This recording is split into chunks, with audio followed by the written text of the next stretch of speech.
I am an undocumented migrant like many of the people here, and we are just here to tell European Parliament and the European Parliamentarians that the situation is a problem that they created and they can solve it.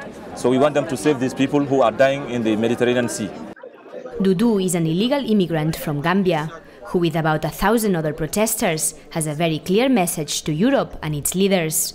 Like him, many other migrants marched the streets of Brussels with wooden coffins, holding a symbolic funeral for those 900 migrants who lost their lives in the Mediterranean Sea on Sunday. Their boat sank on a desperate journey from Libya to a better life in Europe.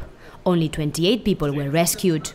In the margins of an emergency meeting of European leaders in Brussels, NGOs and civil society called on the EU to set up a multi-country humanitarian operation and to open up borders. We need to see an opening up of land borders so people have access to asylum. We need to see a dramatic increase of resettlement of refugees, issuing of humanitarian visas, and also a more liberal approach to family reunification.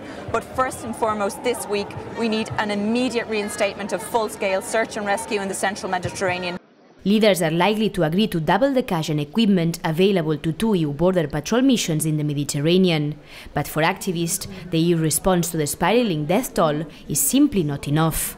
We're very concerned of reports that what is on the table from European leaders is nothing but doubling the financing of Triton.